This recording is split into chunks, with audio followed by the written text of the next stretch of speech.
শেখ সাদি রহিমাহুল্লাহ, ইরানের বিখ্যাত কবি, বালাগাল উলা বিকামালিহি কাশাফাদ দুজা বিজামালিহি, এই কবিতা লিখে বিখ্যাত হয়েছিলেন। তো ওনার একটা সময়ে আর্থিক দৈন্যতা যাচ্ছিল, টাকা পয়সা ছিল না, ফলে পায়ে দেওয়ার মতো জুতা ছিল না। কি ছিল না? জুতা ছিল না। তো খুব আফসোস করে একদিন মনে মনে আল্লাহরে বলে, আল্লাহ, আমি এত বড় কবি, আমার পায়ে দেওয়ার মতো জুতা নাই। আহা!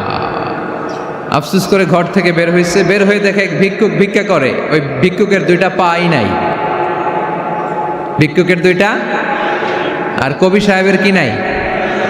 জুতা নাই। কবি সাহেব যখন এই দৃশ্য দেখছে, হায় রে, আমার তো পা আছে, এর তো পাই নাই, সেজদায় পড়ে গেল। আর আল্লাহরে বলে, আল্লাহ শুকর, আলহামদুলিল্লাহ, বেশ ভালো আছি, আর কিছু লাগবে না। এজন্য শান্তি হচ্ছে শুকর আলহামদুলিল্লাহর ভিতরে। শান্তি কিসের ভিতরে?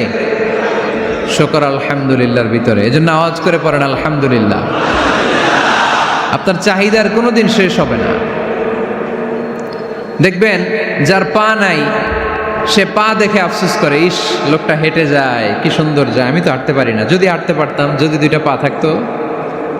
যার পা আছে, সে সাইকেলওয়ালাদেরকে দেখে আফসোস করে, ইস, আমার যদি একটা সাইকেল থাকতো তাহলে তার হাঁটা লাগতো না, সাইকেল দিয়ে বাজারে যেতাম। যার সাইকেল আছে, সে আবার হুন্ডাওয়ালাদেরকে দেখে আফসোস করে, ইস, একটা হুন্ডা যদি থাকতো তাহলে তো ভোঁ ভোঁ করা যাইতো না। হুন্ডাওয়ালারও আফসোস আছে প্রাইভেট কারওয়ালাদের দেখে, তারা আফসোস করে, ইস, আমার যদি একটা কার থাকতো তাহলে তো কার চালাইতে পারতাম। যাদের প্রাইভেট কার, এদেরও আফসোস আছে, ইস, আমার যদি একটা হেলিকপ্টার যদি থাকতো তাহলে তো উড়াল মারতে পারতাম, ঠিক না?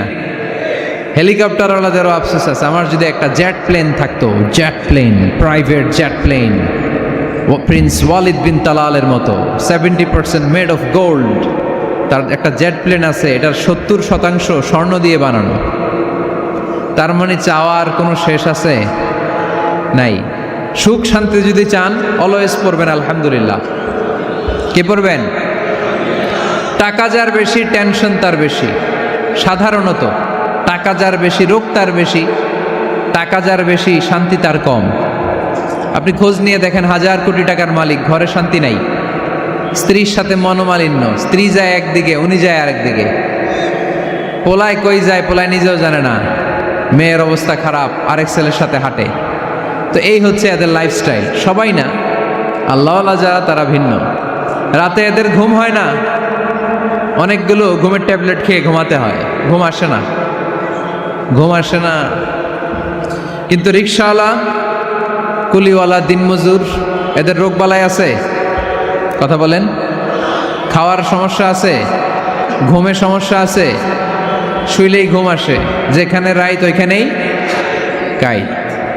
ঘুমাইতে দেরি, নাক ডাকতে দেরি হয় না, ওর নাকের ডাকের আওয়াজে ট্রাকের ইঞ্জিনও ফেল। শান্তির ঘুম। এই জন্য সবসময় শান্তি খুঁজতে হবে। কি খুঁজবো? শান্তি দেওয়ার মালিককে।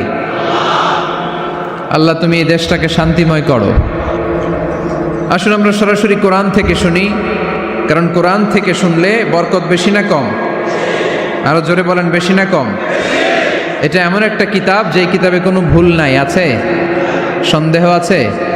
সংশয় আছে? মুত্তাকিনদের জন্য এই বইটারে হেদায়েতের কিতাব করে নাজিল করলো কে? যালিকাল কিতাবু লা রাইবা ফি হুদাল লিল মুত্তাকিন। This is the book, the most authentic and original book in the world, whereof there is no doubt in it, and a guidance to those who are muttaqin. এটা এমন বই, যে বইয়ে কোনো ভুল নাই, কোনো সন্দেহ নাই, কোনো সংশয় নাই। মুত্তাকিনদের জন্য এই বইটারে হেদায়েতের কিতাব করে পাঠালো কে?